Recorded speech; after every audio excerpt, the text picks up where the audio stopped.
Let me take you back about 7 years ago. I had been building my business for about 10 years already on the side because, of course, I needed to keep my full-time job. And I was working really, really hard. I was constantly in front of my computer. I was working like a dog. I was exhausted.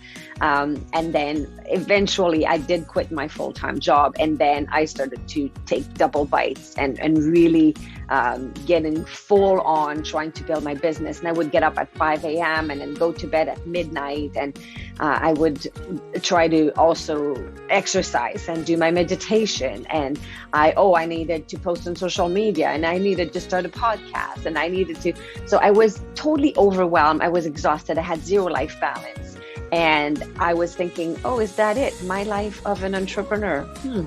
That's my big dream. Oh my gosh. Like, really, I have zero life balance. I hate it because I'm working all the time. And I would see some of my friends that would leave for the winter down south. And I would be like, are you kidding me? I can't even take a day off. So I thought, I need to change the way I work. I need to adapt my job to fit me instead of me fitting into my work. So I rolled up my sleeves and I started to work differently. I started to plan because I thought, if some people can do it, I'm sure I can. So I started to think of ways that I could maybe leverage parts of my business, that I could automate some stuff so that I didn't have to be there all the time, so that I could generate some income that would pay for an assistant to do some of the tasks while I don't have to work myself all the time. And as I'm recording this, I am planning for our 2 months trip, because now, and we've been doing that for a few years now, we go down south for the winter and we rent this little house that's really cool. There's a grapefruit tree in the yard. So then every morning we pick up a grapefruit, we have our morning workouts, and then I still work during that time, but I like to finish early. So I work from 8 to 11 and 3 hours every morning. And then in the afternoon, we go for hikes and do some things like that. And some of you are thinking, just like I was thinking 7 years ago, how are they doing this? Wouldn't that be nice? Well, honestly, I work 9 months a year now. And I always take a month off at Christmas, and I take March and April off to be in Palm Desert. And it's kind of nice, but I had to plan for it. And some people might be thinking right now, well, there's no way I could ever do that.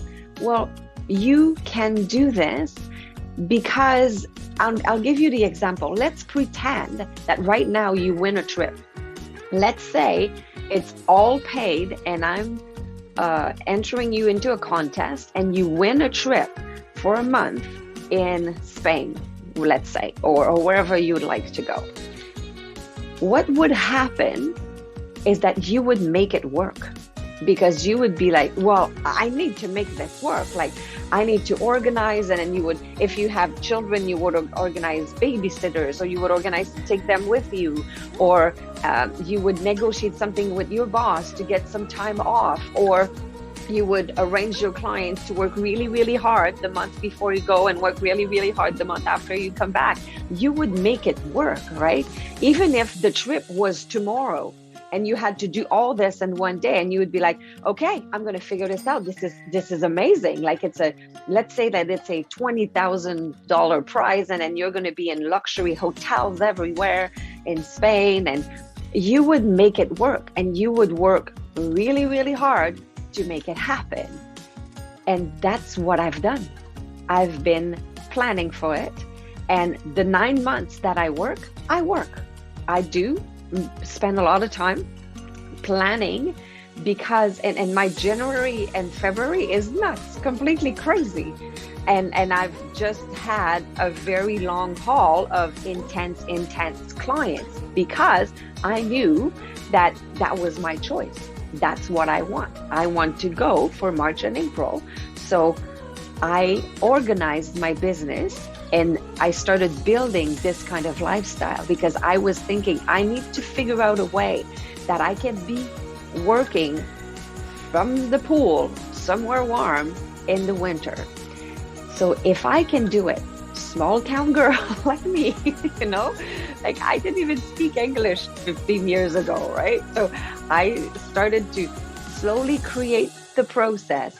And if I can do this, if I can do this road trip and drive down to Palm Desert for 2 months in March and April, so can you. So I have just a few tips for you. One, change that limiting belief that it's not for you. This is the very first step. Change that limiting belief in your mind that you will never be able to do this, because it's not true. Not with the world that we live in, not with what the pandemic has brought us as a gift, that yes, we can work from anywhere, and the digital world, the virtual meetings is something very real and very practical that everybody is embracing now. So more than ever, this is a possibility for you. Number two, you have to ask questions to those who have done it.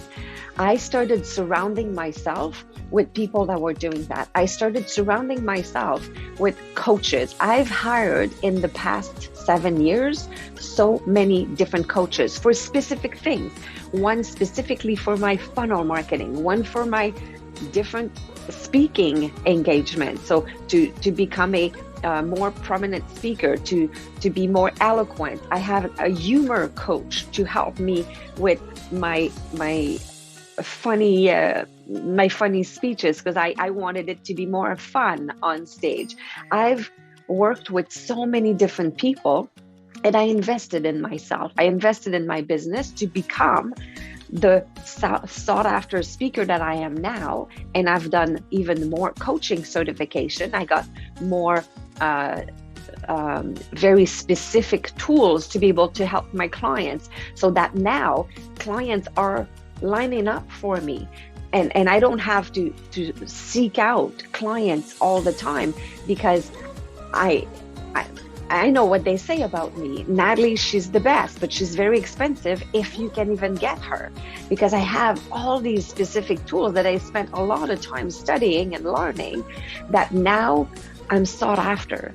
And I'm not saying this, you know me, I'm the worst at bragging, and it's not what I'm doing. What I'm telling you is that I'm a small town girl, and there's no way I would have been able to do this if I had not first changed my mindset and found the people that could help me along the way to get there.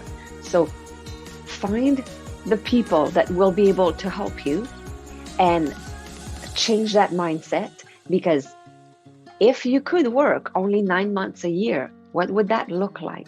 And start making it a reality for you.